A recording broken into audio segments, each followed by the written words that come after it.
किसी भी योद्धा के लिए युद्ध में सबसे महत्वपूर्ण शस्त्र होता है गति। शत्रु की शिथिलता का अपनी गति से लाभ उठाओ, अनपेक्षित शैली अपनाओ, उसके असुरक्षित भाग पर आक्रमण करो। आमने सामने के युद्ध में शत्रु की गति को पहले समझो और फिर चौंकाने वाली गति से उसे पराजित कर दो। कुछ महत्वपूर्ण बातें और परिस्थितियों के अनुकूल शीघ्रता से ढल जाओ, यही विजय की कुंजी है। और युद्ध में मृत्यु के लिए सदा तैयार रहो। जिस घड़ी तुम्हें लगे कि अब कोई मार्ग नहीं बचा, उस समय उनका स्मरण करो जिनके लिए तुम जी रहे हो।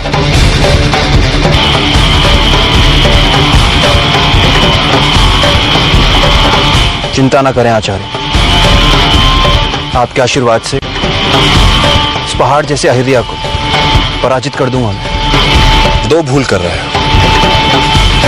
पहली भूल,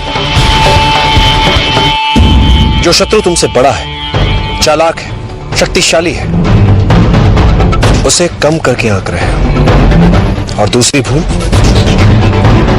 इस चुनौती का उद्देश्य तुम समझे ही नहीं।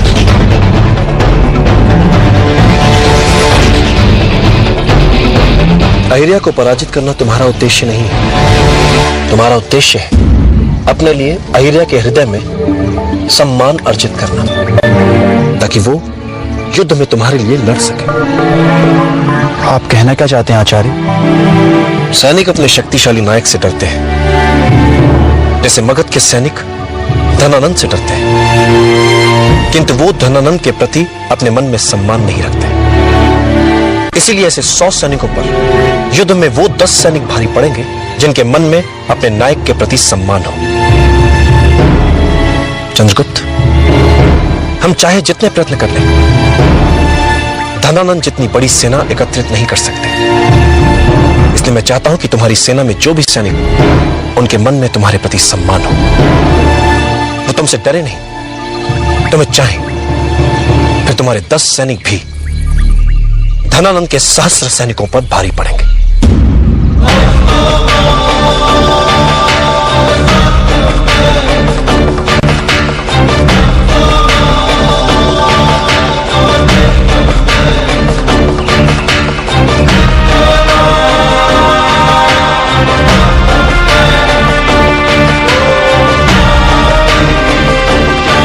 आचार्य, अखनवी मन से मेरा सम्मान करें। इसके लिए मुझे क्या करना होगा? उनका सम्मान करके अर्जित मन में सम्मान। एक सच्चे नायक की तरह मेरी बात सोचोगे तो सही समय आने पर तुम्हें सही उत्तर भी मिल जाएगा।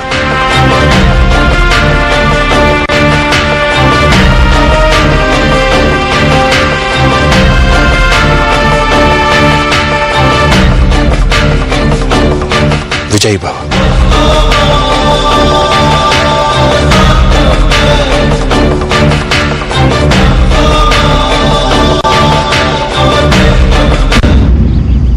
लोग अपने नायक से नैतिक नियमों के साथ जुड़ते हैं और ऐसे जुड़ते हैं कि फिर वो उसके लिए अपना जीवन तक दांव पर लगा देते हैं।